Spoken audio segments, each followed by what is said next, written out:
मैं चक्रपाणी और आप देख रहे हैं वर्ल्ड हेडलाइन। जहाँ तक देश की बात है, देश एक ऐसी विषम परिस्थितियों से गुजर रहा है जहाँ देश के हर नागरिक का कर्तव्य और उसके अधिकारों के प्रति सचेत होना, जागरूक होना बहुत आवश्यक है। और साथ ही साथ उसकी जो फंडामेंटल ड्यूटी है, उसके जो फंडामेंटल राइट है, यानी कि आपके कर्तव्य, आपके अधिकार, उसको निभाने का ये सबसे अहम मौका है। जी हाँ, देश में लोकसभा चुनाव है और इस वक्त हम मौजूद हैं उत्तर प्रदेश के बुलंदशहर यानी कि लोकसभा 14 के क्षेत्र बुलंदशहर लोकसभा में। यहाँ की अगर हालात की बात करें तो संविधान और लोकतंत्र को बचाने की मशक्कत इस जिले में भी देखी जा रही है। इस जिले की पृष्ठभूमि में अगर हम जाएं तो पिछले 10 साल से भारतीय जनता पार्टी के भोला सिंह यहाँ से सांसद हैं। और जहाँ तक 2019 का सवाल था तो उस समय भी सांसद भोला सिंह को काफ़ी मशक्कत करनी पड़ी थी जीत के लिए। कई क्षेत्रों में उनका विरोध भी हुआ था और वो आवाज़ें फिर से उठ रही हैं। दूसरी तरफ इंडिया अलायंस के जो प्रत्याशी हैं वो शिवराम वाल्मीकि हैं। हम अपने दर्शकों को यहाँ ये भी बता दें कि यहाँ जो बुलंदशहर की सीट है ये कांग्रेस के हिस्से में आई है और कांग्रेस ने अपने प्रत्याशी के रूप में शिवराम वाल्मीकि को टिकट दिया है, उन पर भाग्य आजमाने की कोशिश की है। तो आइए, हमारी मुलाकात शिवराम वाल्मीकि से हुई, उन्होंने अपनी बात को रखी है। लेकिन बतौर जागरूक पत्रकार मैं आपसे ये निवेदन करना चाहता हूँ कि अपने संविधान की, अपने लोकतंत्र की रक्षा के लिए आपको चुनाव में अपनी मौजूदगी, अपनी जवाबदेही तय करना बहुत ज़रूरी है। आपको अगर कोई प्रत्याशी पसंद नहीं आता है तो बेशक आप नोटा का बटन दबाएं, लेकिन आप वोट डाल लें जरूर। साथ ही वोट डालते में ये भी ध्यान रखें कि आपको लोकतंत्र और संवैधानिक कर्तव्यों को भी निभाना है। तो आइए मिलते हैं शिवराम जी से।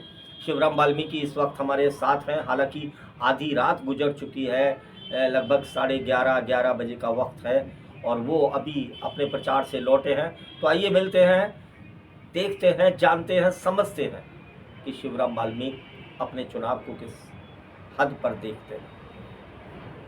उत्तर प्रदेश की लोकसभा 14 यानी कि बुलंदशहर लोकसभा से इंडिया अलायंस के जो प्रत्याशी हैं शिवराम वाल्मीकि, चूँकि ये सीट कांग्रेस के हिस्से में आई और कांग्रेस ने इस बार दाव खेला है शिवराम वाल्मीकि पर।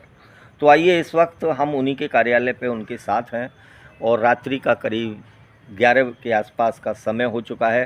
तो इनसे बातचीत करते हैं। हालांकि कोई भी चुनावी प्रत्याशी इस समय काफ़ी थका हुआ होता है, लेकिन शिवराम वाल्मीकि से मिलने का शायद ये ही सबसे मुफीद मौका है।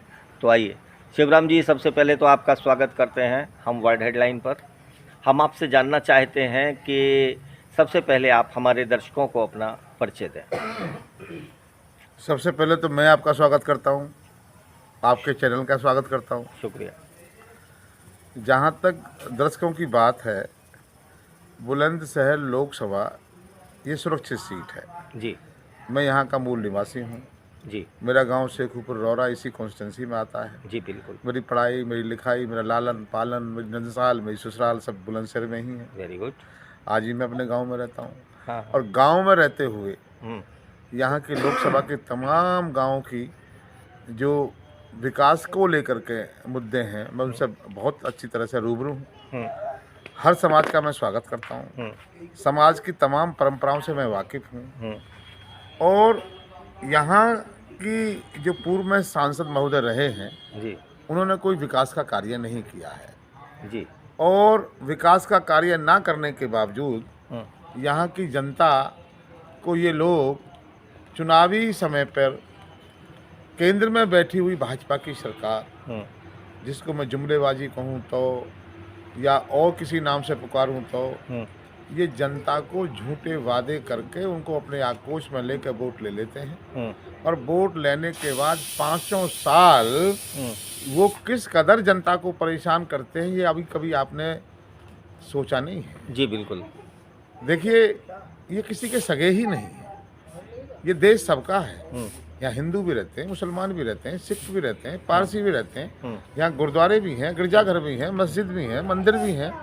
गंगा जमुना का एक तहजीब हमारा जिला है जी। लेकिन ये सबसे अलग हटके राजनीति करते हैं। समाज, एक दूसरे समाज को अलग इस करते हैं और सब बातों को छोड़िए, इनके तमाम मुद्दे विफल रहे हैं जी। और ये देश चल रहा है संविधान के ऊपर। और संविधान लिखा है बाबा साहब भीमराव अंबेडकर ने। बाबा साहब भीमराव अंबेडकर के संविधान को ये कुचलना चाहते हैं। अच्छा। जो बाबा साहब भीमराव अंबेडकर ने संविधान में सभी वर्गों के लिए, चाहे वो आरक्षित का मामला हो, चाहे महिलाओं का मामला हो, चाहे माइनॉरिटी का मामला हो, चाहे युवाओं की नौकरी का मामला हो, वो पूरा उन्होंने संविधान में व्यवस्था दी है। जी। अब ये व्यवस्था के खिलाफ है। अभी अग्निवीर की योजना लाई तो ये संविधान के विपरीत था। जी। देश के अंदर पहली मर्तबा इस बात की हुई है कि 4 साल आर्मी में नौकरी करके, पैरामिलिट्री आर्मी एयरफोर्स में करके बच्चा कहाँ जाएगा। जी। इन्होंने सोचा ही नहीं है, इनको आंकड़े नहीं पता। आपने अग्निवीर की बात करी तो बुलंदशहर एक ऐसा जिला माना जाता है जहां से देश में दूसरे सबसे ज़्यादा सैनिक आते हैं और सैदपुर है हमारा, ऐसा कई सारे ऐसे गांव हैं। सैदपुर तो हमारा एक पवित्र गांव है ही। हाँ। उससे भी ज़्यादा खदोई गांव पड़ता है जी। एक बहुत सारे गांव हैं जी। प्रत्येक गांव में 50, 100, 200, 300 लोग सेना में सर्विस करते हैं। ऐसी बात नहीं है, लेकिन इन्होंने ये संविधान के खिलाफ तमाम हथकंडे अपना रहे हैं। इनको पता ही नहीं है एक जवान को तैयार करने में 1 साल में भारत सरकार का कितना पैसा खर्च होता है। कोई ना कोई बात तो होगी जो जनता 10 साल से उनको चुनते आ रही है। देखिए, जहाँ तक कांग्रेस की बात करें तो उसको नकारा है। जनता इनको चुनती आई इनके जुमलेबाजी पर। हमारे नेता राहुल गांधी जी कभी झूठ नहीं बोलते और हमारी गठबंधन की सरकार में इंडिया अलायंस का कैंडिडेट हूँ। माननीय अखिलेश यादव जी, राहुल गांधी जी, केजरीवाल जी ने मेरे नाम की मोहर लगाई है और मैं भारतीय जनता पार्टी के पूर्व के सांसदों ने जो यहाँ काम नहीं किया, मैं वादा करता हूँ यहाँ की जनता से कि यदि मुझे यहाँ की जनता ने चुना। मेरे 2 छोटे सवाल, बिल्कुल हम उम्मीद करते हैं कि जनता आपको चुनेगी, लेकिन उससे पहले हमारे सवाल हैं बुलंदशहर के लिए आपकी क्या योजना है या क्या मानते हैं कि जो भोला सिंह ने अभी तक नहीं किया या बीजेपी ने अभी तक नहीं किया। देखिए, मेरी सबसे पहली जो मेरी प्राथमिकता है युवाओं को रोजगार। मैं संसद में जाके अग्निवीर के खिलाफ मुद्दा उठाऊंगा। मैं संसद में जाके, यहाँ दिल्ली से सटा हुआ जिला हमारा बुलंदशहर है जी, जो व्यवस्था यहाँ हो सकती थी आप देख लो।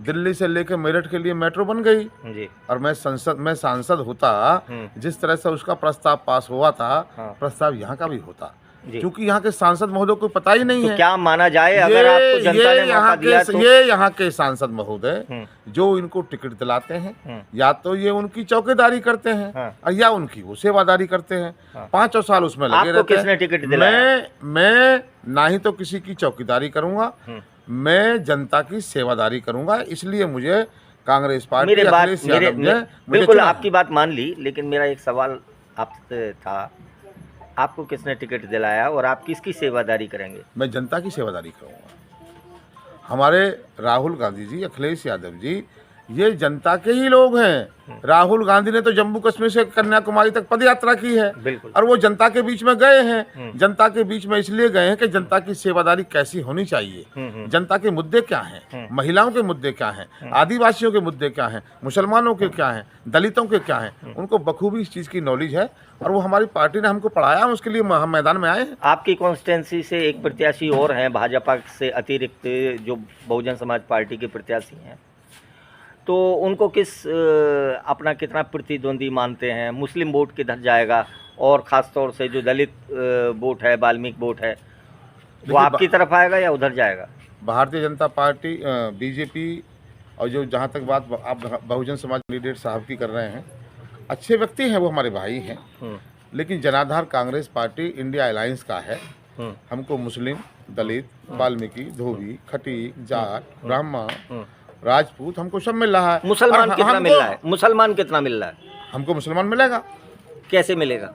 मुसलमान इसलिए मिलेगा कि कांग्रेस पार्टी ये सेकुलर पार्टी है। यहाँ ये कांग्रेस पार्टी ही एक ऐसी पार्टी है जो सभी जातियों को बराबर का दर्जा देती है, सभी धर्मों को बराबर का दर्जा देती है। हमारे लिए इतना ही पवित्र हिंदू है, इतना ही पवित्र मुसलमान है, इतना ही सिख है, इतना ही पारसी है। मैंने कहा कि देश सबका है, और जब ये देश सबका है तो इसलिए इसको सोने की चिड़िया कहा जाता है। जैसे कि ये राजनीति में आजकल देखा जा रहा है कि जो भाजपा के प्रत्याशी हैं वो बाकी सबको कहीं ना कहीं प्रताड़ित करते हैं, चुनाव नहीं प्रचार नहीं करने देते, तो क्या ऐसी कोई प्रॉब्लम आपके सामने भी आ रही है? प्रशासन का कैसा सहयोग है? नहीं, प्रशासन का हमारे लिए भरपूर सहयोग है। हम प्रशासन के किसी भी काम को नाकाम नहीं कर सकते। प्रशासन, पुलिस प्रशासन हमारे साथ है। डर के तो नहीं कह रहे इस बात को? देखिए, मैं डर के क्यों कहूँगा? मैं डर नाम की चीज़ तो है ही नहीं। हमारे राहुल गांधी नहीं डरते तो मैं कैसे डर जाऊँगा? अच्छा। तो मैं तो डरता ही नहीं हूँ। अब कोई अब जो होगा वो देखा जाएगा। ईवीएम का मुद्दा काफी उछल अब रहा है ईवीएम का आजकल। मुद्दा पूरे देश को पता है। हाँ। ईवीएम के मुद्दे पर चुनाव भी ईवीएम से हो रहा है। ईवीएम का मुद्दा पूरे देश का है। हाँ। माननीय सर्वोच्च न्यायालय ने भी उस पर टिप्पणी की है। हाँ। 16 तारीख को उसकी तारीख है। उन्होंने कहा है कि जिस तरह ईवीएम मशीन के साथ एक बॉक्स होगा, जो वोटर अपनी वोट करेगा, जैसे मान लो वोट करता है, जिस पे उसने वोट की उसकी पर्ची आएगी, वो देखेगा मैंने इस पे वोट की है, फिर उसको उसी में करके अभी तक तय नहीं हुआ है। अगर चुनाव ऐसे ही हुए जैसे पहले होते रहे हैं तो आप अपने ईवीएम की सुरक्षा कैसे करेंगे? ईवीएम की सुरक्षा हो गई है, जनता हमारे साथ है, और मैं अभी किसी पर टिप्पणी नहीं कर सकता। 16 तारीख का माननीय सुप्रीम कोर्ट के जो न्यायालय है उसके जो रिजल्ट आएगा, जो उनके तारीख में बताया जाएगा, उसका हम वेट करेंगे। बहुत बहुत शुक्रिया आपका वर्ल्ड हेडलाइन से बातचीत करने के लिए। सरफरोशी की तमन्ना अब हमारे दिल में है, देखना है जोर कितना बाजुए कातिल में है। ये थे शिवराम वाल्मीकि, जो बुलंदशहर लोकसभा क्षेत्र से कांग्रेस के प्रत्याशी हैं। ऊंट किस करवट बैठता है और चुनाव किस तरफ मुड़ता है, ये देखना बाकी होगा। बहरहाल हमारी बहुत बहुत शुभकामनाएं आपके साथ हैं।